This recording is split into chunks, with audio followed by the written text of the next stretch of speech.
We will talk about the return type, how we are going to be using in function prototype. So for that, just I'm going to be designing one program, then you can easily get to know idea how to use the return statement in function prototype. So for that, just I'm going to be designing this one, hash include IO string, and then after that using namespace standard, and then after that just we are going to be providing the hint for the, we are going to be adding the two numbers, and then for just I'm going to providing two integer here int, and then after that here in just main function just I'm going to be creating, and then after that just I'm going to be doing in main function the operations over there. Now I'm just creating here, just declaring int add of int a comma int b here, and then we can return. So now this is the thing that we are going to be returning the return, just we use here one function by using the return statement. Now in main function that we will do rest things. So for here I'm just doing int sum, just taking the one variable, and then just I'm going to be calling sum is equals to add of, passing the integers values. So here 100 comma 50. Now we can return this statement C out. So this is how it is going to be using, we are going to be using the return statement in a function prototype. The addition value is 150. So this is how we are going to be using the function prototype with the return statement. So now we will move to the one more topic, that is a function overloading. We will move to this one. Yes, we will start this function overloading topic as well. So the function overloading, we can call it is if the function name is same, but we are going to be passing different kind of arguments inside the function. So then we can call it as a function overloading. We are going to be using same function name but with a different kind of argument. So like this, first I am going to be providing int function name, and then after that default parameter. Now this is the one type of the function just we created now, and then the same thing that I'm going to be creating with the another name with the same name, but I'm just passing the integers as well, means like arguments int a. This is a one type of the one more function overloading, we can call it, is we used here same function name but different kind of parameters.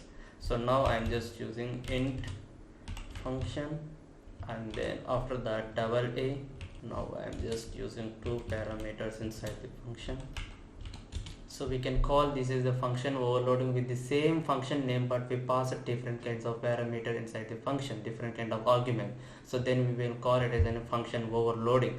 So here as you can observe, first we entered here just with the non-parameterizer, just we entered this function, and then after that we just put it in a integer, and then after that in the second that we put it in a double parameter, double integer, double type, and then after that here we just passed here two types of parameter, that is the integer and double or type of arguments.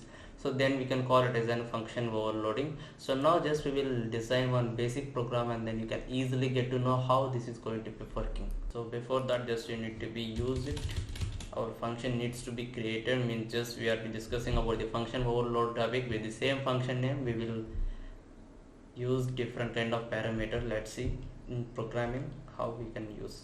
So now I'm just doing void function name, the fun that's created, and then after that here int.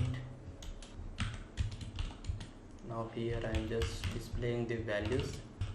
So this is the one kind of function that we have created. Just now with the same function name we will create one more argument. Just right now I'm just passing only one integer, that it is a int a, and then after that here I am just using C out. Now I'm just going to be using one more function with the same kind of function name, and then here I'm just using the double kind of the data type, double a. Now here what I'm going to be doing, just I'm going to be doing C out, you can display that value there. So now in main function what you can do, just you can call that functions. So now here I'm just creating int a is equals to 5, and then after that double b is equals to 5.567 or 56. Now you can just call that function names. So now I'm just going to be calling the first function, and then after that second, and then after that third, by passing different kind of arguments. So just you can use it, you can pass two arguments if you want the function, the first function. If you want to use in integer form, just you can call the integer way by using the function name. Just I'm going to be calling here f of just passing. Now this function is going to be calling the line number 8 because this is an integer number, so it is going to be matches with the data type, and then it is going to be displaying this cout a. Now we are going to be calling the double 5.56. so now it is going to be matching with the data type of this one, and then it is going to be recording and displaying according like this.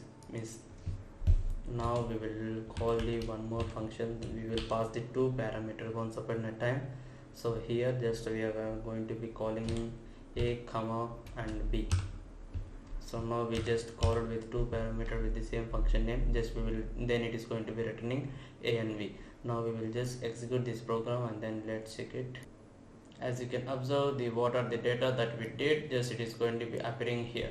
So first it is going to be returning this one, and then after that 5.56, and then we passed over here 5.6.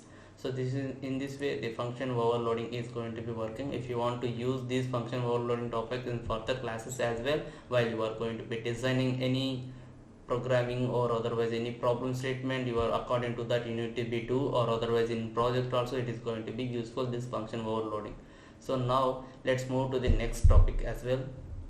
Now just we will discuss some of the few topics, the like call by value and call by reference and the call by address. So how we are going to be calling that values by using the functions. In a main function type we are going to be calling, so from the functions. So for that just I am going to be using here comments. So now first we will discuss about the call by value. So what is this, and then after that just we will discuss some of the few just little bit of program, and then you can easily get to know how it is going to be working, and then we will move to the call by reference and the call by address. So first I am going to be designing the program for the call by value. So while designing the program, just I am going to be explaining how it is going to be working, and then you can listen carefully, then it's going to be easily understandable. So for that just you can use it #include, and then here just I am going to be passing one function void things.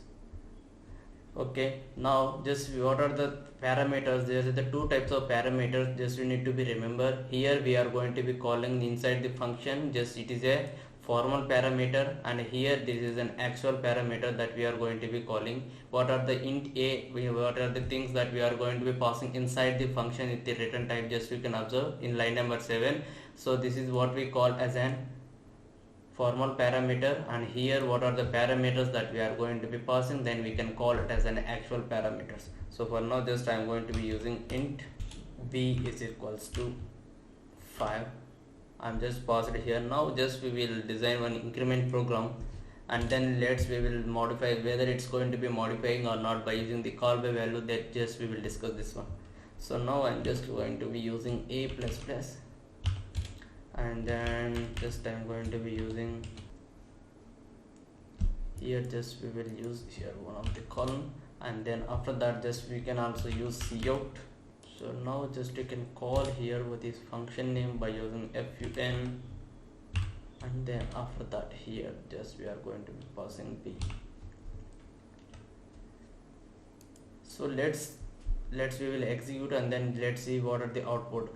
Just what are the main function here, the value is not going to be changing, then it is going to be printing as it is, so it will not reflect in this actual parameter. So what are the modifier that we are going to be doing, it will reflect only this formal parameter, and then here it is going to be incrementing as a 6 value, and then here in this main function here we are not getting as an incremented value, it's as it is value, because there is a in memory location it is going to be storing in a two different kinds of memory location. One is actual parameter is going to be taking one different kind of memory location, and the formal parameter is going to be taking one kind of different memory location. So here it is going to be taking two types of memory location as a separately. These are the actual parameter refers to another, and formal parameter refers to another kind of memory location. It is going to be taking two places like this. So just you can execute.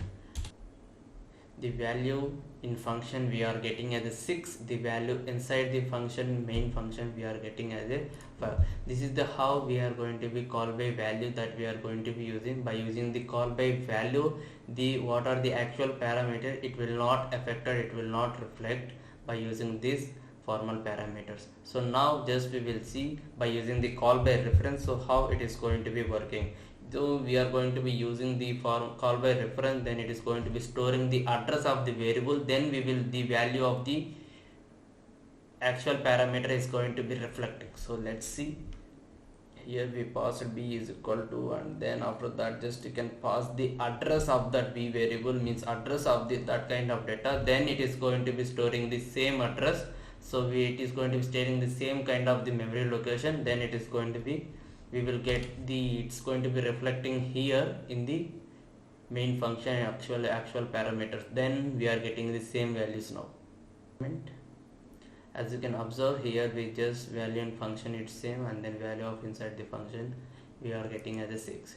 So if we can use this one by using call by reference, we are going to be passing the address of this kind of data type where the function of b, so it is going to be taking here the address, same kind of memory location it is going to be allocated. So that's why the value what are the happens in the formal parameter where it is going to be reflecting over here in this function. So we are also getting same like this here. So this is the by using the call by reference. And now we will see call by address, so how we are going to be implementing. So for call by address, just you need to be just you need to use here call by address, just you can use ampersand, and then you need to here you can use the pointer. Then just you are going to be passing the address of here b from this pointer, means this of the formal parameter is going to be taken, and then it is going to be printing the value according like this. Then this kind of this thing also we are getting the same value, because it is going to be taking this kind of the storage of address of b, and then here formal parameter is going to be catching that kind of the data, and then it is going to be assigning, and then we are going to be printing this kind of the data over here. So now here just you can put it star a, just you can modify.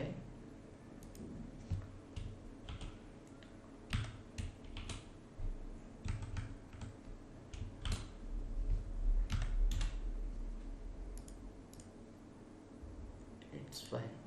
Now you can execute. The value of the function is 6, the value inside the main function is 6. So this is the how the call by value and call by address and the call by reference is going to be working.